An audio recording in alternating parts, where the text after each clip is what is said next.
Assalamu alaikum, welcome back. I hope you all are doing well. So, in the recent video, we have talked about sport resistance and trend lines and how they form. अब इस episode के अंदर हम उसी concept को carry on करेंगे और देखेंगे कि हमारे जो चार्ट के ऊपर ट्रेंड्स फॉर्म हो रहे होते हैं वो कितनी देर तक कंटिन्यू रहते हैं, उनके ऊपर जो पैटर्न्स फॉर्म होते हैं हम उन कंटिन्यूएशन पैटर्न्स को स्टडी करेंगे। एक ट्रेंड हमारे पास अगर चल रहा है उसके ऊपर कोई स्पेसिफिक टाइप का एक पैटर्न फॉर्म हुआ है और वो हमें पता होना चाहिए कि ये कंटिन्यूएशन पैटर्न है और इस पैटर्न के बाद ये ट्रेंड आगे कंटिन्यू रहेगा ताकि हम उसके ऊपर ट्रेड अपनी ले सकें, एंट्री हम अपनी एग्जीक्यूट कर सकें। तो चलें इस चीज़ को देखते हैं और अंडरस्टैंड करते हैं कि इसके बिहाइंड हमारे इंस्टीट्यूशंस भी किस तरह से वर्क कर रहे होते हैं। हमारे कंटिन्यूएशन पैटर्न्स अगर फॉर्म होते हैं तो वो किस तरह से ब्रेक होते हैं और उसके बिहाइंड रीज़न क्या होती है, इस सब को हम आगे चल के देखते हैं।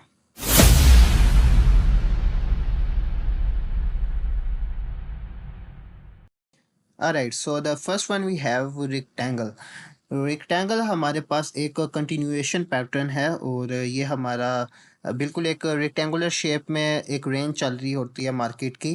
चार्ट के ऊपर अगर मैं आपको आगे चल के दिखाऊंगा एक वही जो हमने एक्यूमुलेशन या डिस्ट्रीब्यूशन का फेज़ पढ़ा था उसी तरह से एक रेंज हमारे पास होती है। मार्केट दो लेवल्स के दरमियान में रेंज कर रही होती है और एक पॉइंट आता है कि मार्केट ब्रेक कर जाती है और जो मार्केट का फ्लो होता है, अगर मार्केट बुलिश मूव कर रही है तो इस पैटर्न के बाद वो आगे अपना बुलिश मोमेंटम कैरी करती है। अगर वो बेरिश मूव कर रही है तो रेक्टेंगल पैटर्न बनने के बाद अपने कंसोलिडेशन देने के बाद मार्केट उस रेंज को ब्रेक करती है सेम डायरेक्शन में जो कि उसकी ट्रेंड की डायरेक्शन होती है।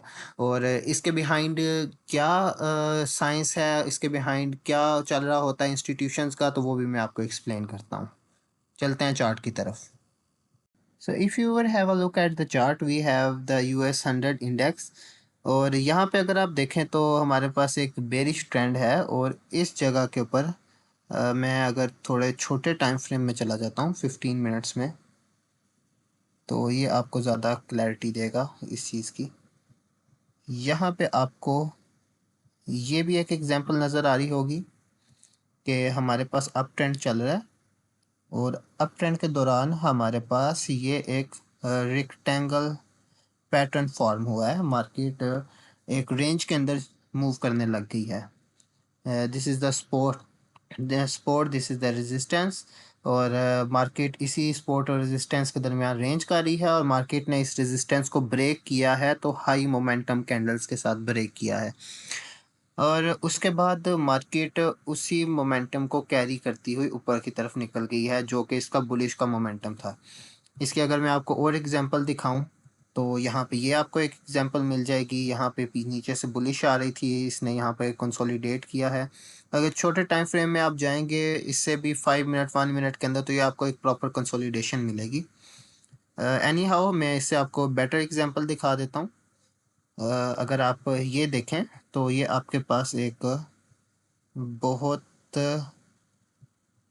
लंबी कंसोलिडेशन है और ये आपका एक प्रॉपर रेक्टेंगल पैटर्न फॉर्म हो रहा है। यहाँ पे ये आपकी सपोर्ट है, ये रेजिस्टेंस है। Support then resistance then again sorry support and then again resistance और फिर उसके बाद इसने सपोर्ट को ब्रेक करके नीचे की तरफ अपना जो ट्रेंड था वो कंटिन्यू कर लिया है।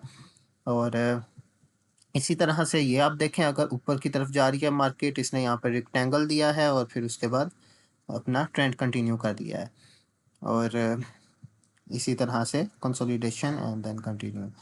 तो ये हमारे पास रेक्टेंगल पैटर्न होता है जो कि आपको कंटिन्यूएशन का सिग्नल देता है। अब फॉर एग्जांपल मैं आपको यहाँ पे एक दफ़ा समझा देता हूँ। हमारे पास एक बुलिश ट्रेंड है, बुलिश ट्रेंड चल रहा है और एक जगह के ऊपर आके वो एक रेंज में फंस जाता है। फॉर एग्जांपल इस तरीके से एक रेंज इसने फॉर्म करनी शुरू कर दी है। अब इस रेंज में हमारे पास हो क्या रहा होता है कि ये जो सपोर्ट और रेजिस्टेंस है इसके दरमियान के अंदर ऑर्डर्स एक्यूमुलेट हो रहे होते हैं। हमने अपने जो फेजेस थे, जो हमने डॉ थ्योरी और वैक ऑफ का लेक्चर था, उसमें मैंने आपको एक्सप्लेन किया था कि हमारे पास एक्यूमुलेट हो रहे होते हैं ऑर्डर्स जब भी मार्केट कंसोलिडेशन में होती है। तो वहाँ पे जो हमारे इंस्टीट्यूशंस हैं या जो हमारे रिटेलर्स हैं वो ऑर्डर्स को एग्जीक्यूट कर रहे होते हैं। मेनली हमारे इंस्टीट्यूशंस और हमारे बैंक्स आ जाते हैं उसके अंदर।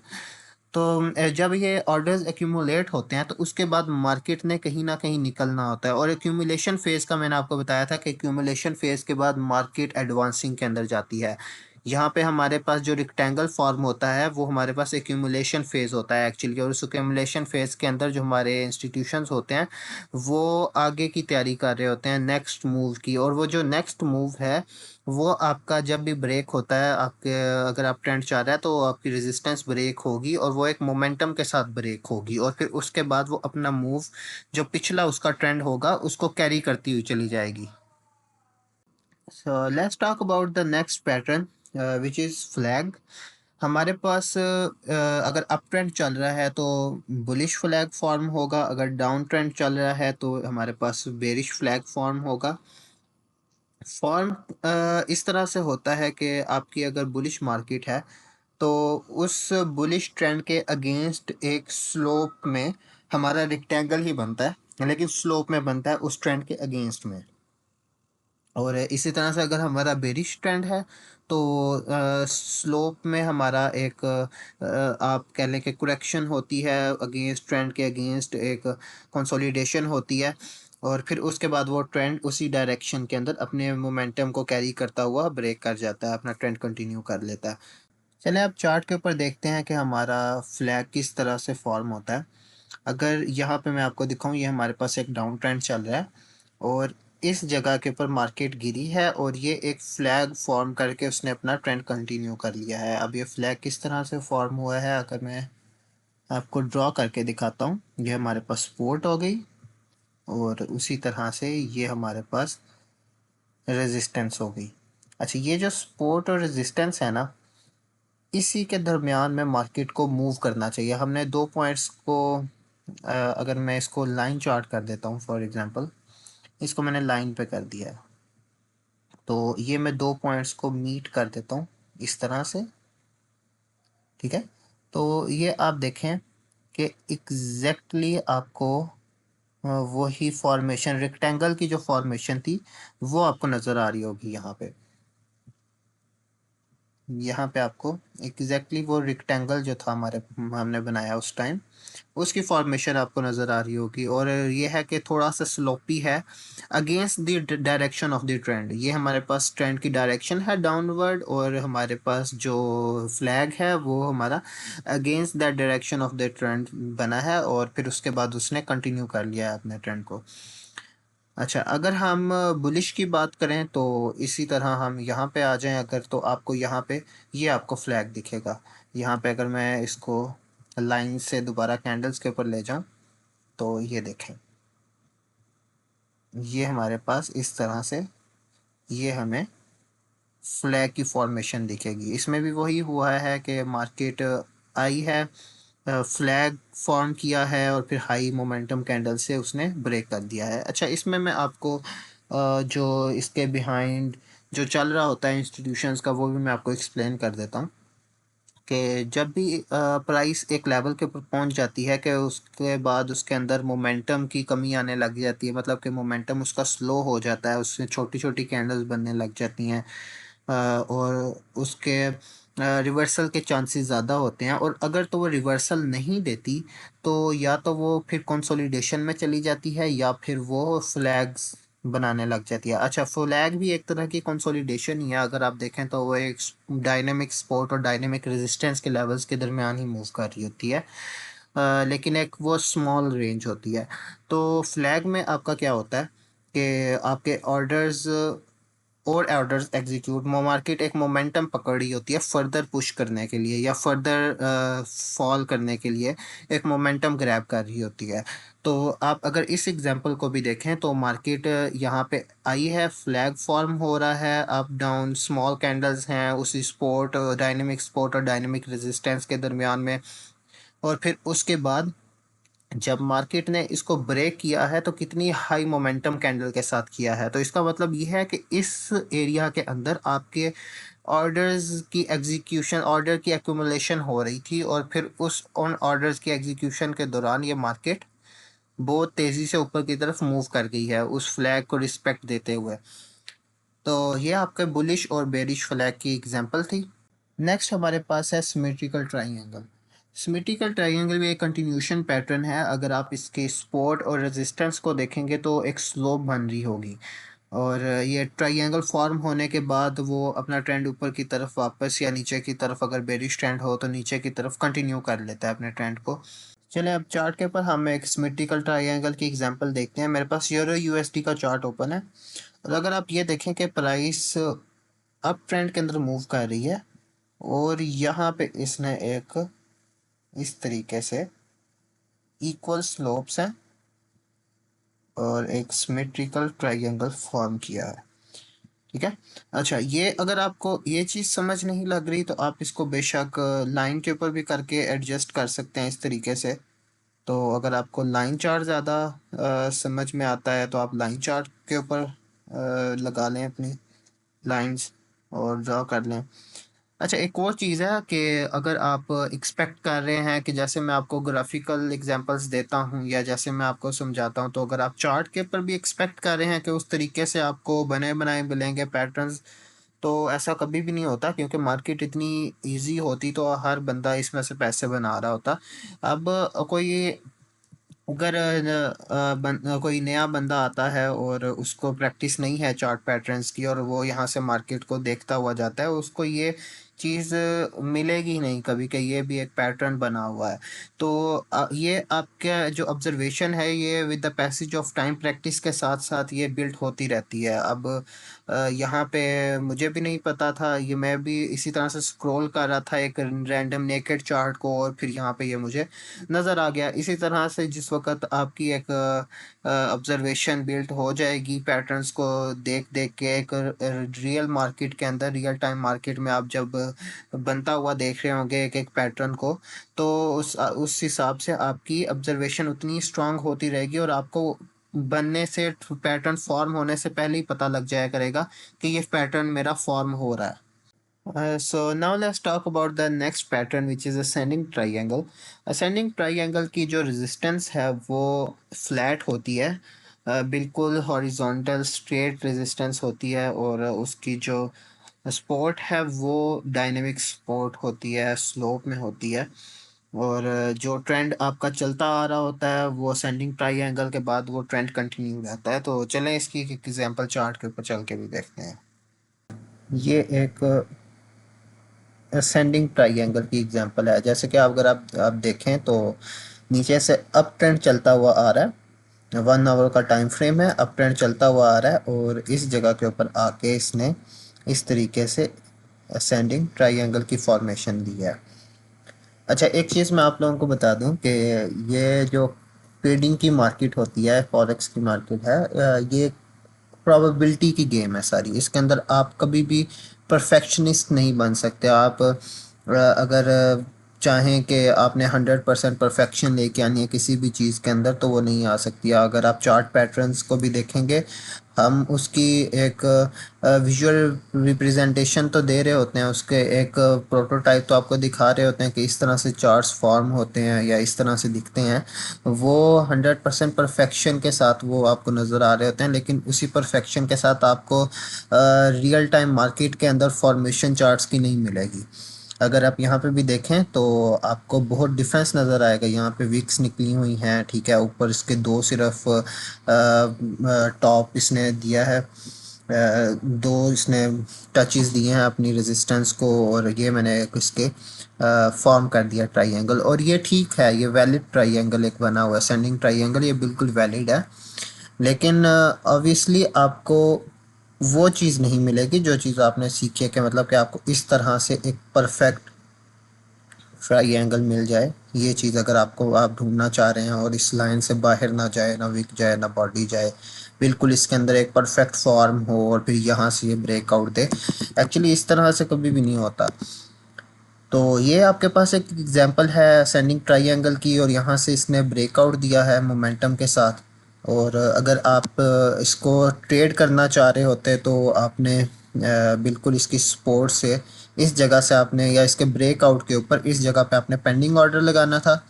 आपका पेंडिंग ऑर्डर एग्जीक्यूट होता, आपने इस प्रीवियस लो के नीचे इसका एसएल रखना था, और ये आपकी 1:4 मेरा ख्याल से बन नहीं रहा है ऑलमोस्ट।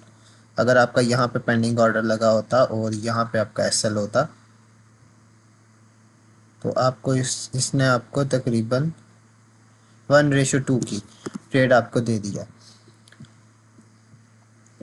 राइट, ये एक एग्जांपल थी। उसके अलावा हम यूएसडी कैड के अंदर देख लेते हैं। ये हमारे पास एक असेंडिंग ट्रायंगल की एग्जांपल है।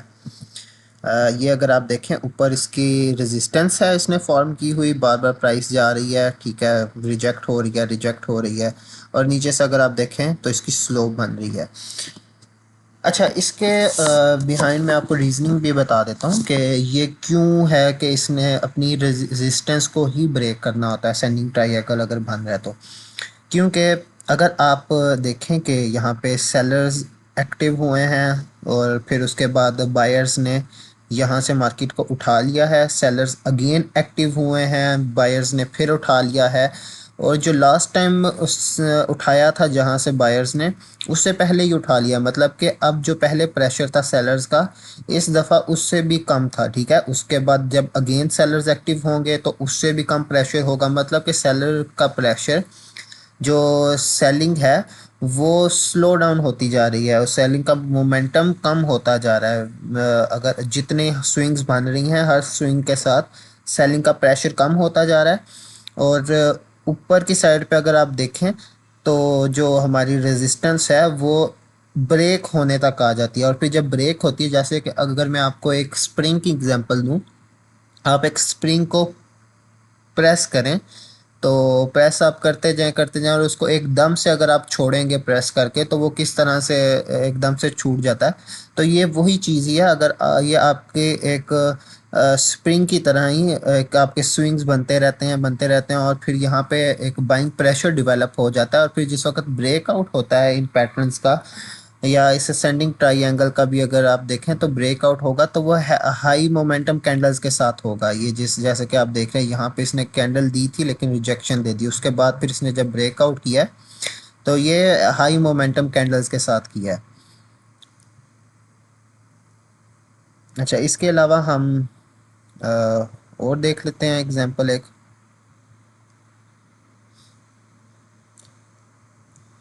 ये हमारे पास एक और असेंडिंग ट्रायंगल की एग्जांपल है।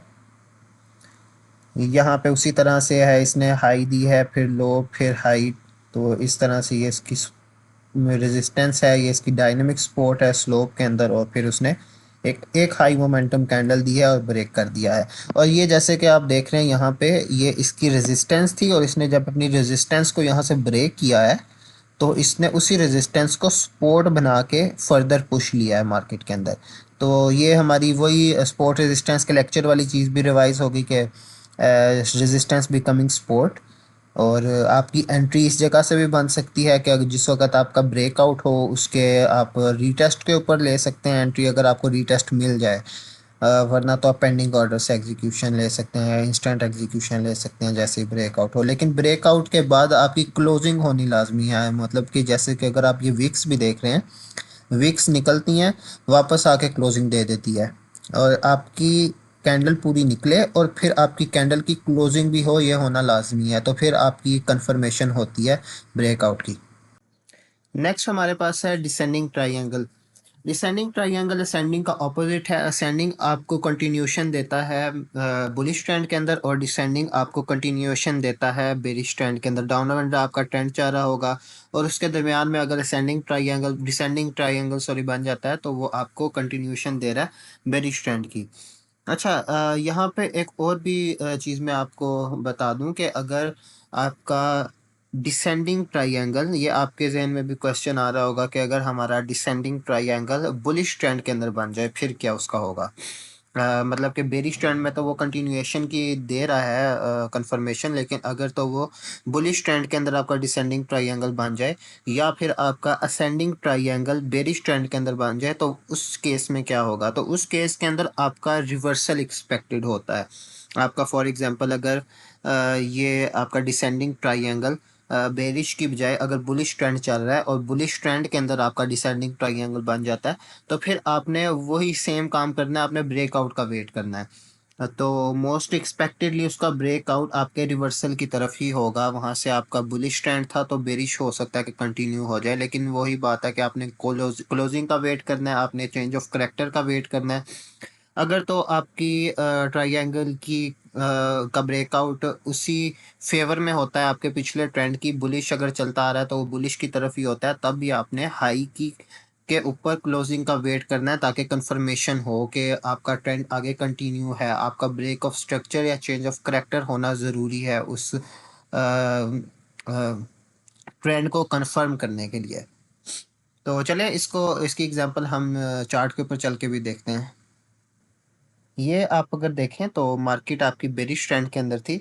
इस तरह से आपके स्विंग्स बनाती हुई आ रही है नीचे, और यहाँ पे ये आपकी सपोर्ट एक फॉर्म हुई है और उसके बाद आपके स्विंग्स बनना शुरू हुए हैं। हाई स्विंग बना है, फिर उससे नीचे बना है, फिर और एक और लो स्विंग बना है, और उसके बाद मार्केट ब्रेक कर गया उसको। अच्छा, ये आपका रीटेस्ट था। यहाँ पे अगर आप देखें ये आपकी सपोर्ट थी, उसके बाद ये इसने सपोर्ट को रेजिस्टेंस बनाया है। रेजिस्टेंस के ऊपर यहाँ पे ये कुछ थोड़ा सा इसने कंसोलिडेशन दिया और उसके बाद ये आगे कंटिन्यू कर गया अपने ट्रेंड को।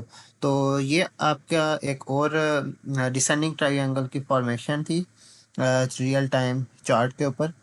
तो आपने कभी भी इसको परफेक्ट एक्सपेक्ट नहीं करना कि आपको परफेक्ट एक ट्रायंगल देखने को मिलेगा। आपको इसी तरह से आपकी जिस तरह ऑब्जर्वेशन स्ट्रांग होती जाएगी प्रैक्टिस के साथ साथ, तो आपको खुद से समझ लगने लग जाएगी। चार्ट नेकेड चार्ट के ऊपर ही आप अगर मैं ये ड्राइंग्स को रिमूव कर देता हूँ फॉर एग्जांपल, तो आपको हो सकता है कि आप अगर फर्स्ट टाइम देख रहे हैं तो आपको ये कहीं नज़र भी ना आए इस तरह से मूव करते हुए चार्ट को। लेकिन प्रैक्टिस के साथ साथ आपकी ऑब्जर्वेशन इतनी स्ट्रांग हो जाती है कि आपको वो चार्ट के ऊपर बनने से पहले आपको पता लगने लग जाता है कि ये पैटर्न फॉर्म हो रहा है चार्ट के ऊपर। So the last one is cup and handle. Cup and handle जो पैटर्न है वो आपका रेयर होता है, बहुत कम आपको देखने को मिलेगा। लेकिन उसमें यह है कि कंटिन्यूशन पैटर्न है आपका। अगर बुलिश ट्रेंड चल रहा है और उसके दरमियान में आपका कप एंड हैंडल बनता है तो वो कंटिन्यू करेगा। अगर आपका बेरिश ट्रेंड है तो इन्वर्स कप एंड हैंडल बनेगा उसके अंदर। अगर आप देखें तो एक कप बनता है और एक हैंडल जो है वो आपका एक फ्लैग की तरह ही बनता है। मैं आपको इसकी एक बेटर अंडरस्टैंडिंग देता हूँ चार्ट के ऊपर।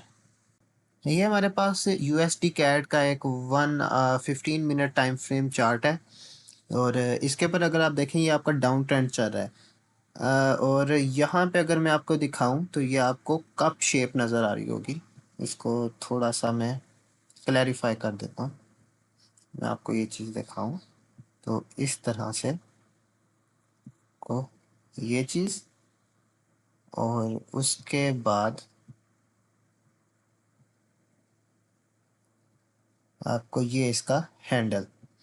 अच्छा, ये कप एंड हैंडल है, और इसको मैं चैनल्स में ड्रॉ कर देता हूँ।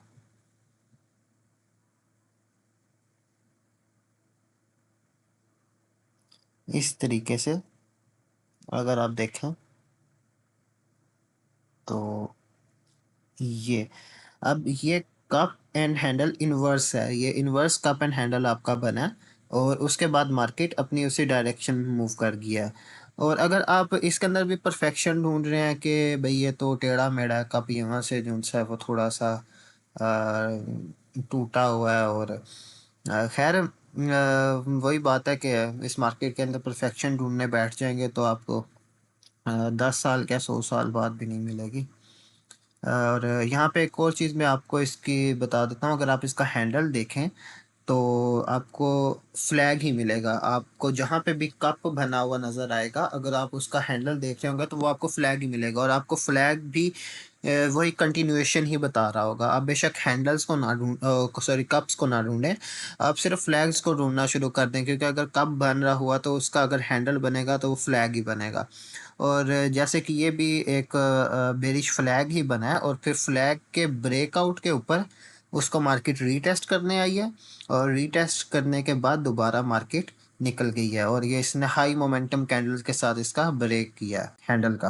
तो आई होप आपको आज का लेक्चर समझ आया होगा और इंफॉर्मेटिव लगा होगा। सो मिलते हैं नेक्स्ट एपिसोड में। खुदा हाफिज़।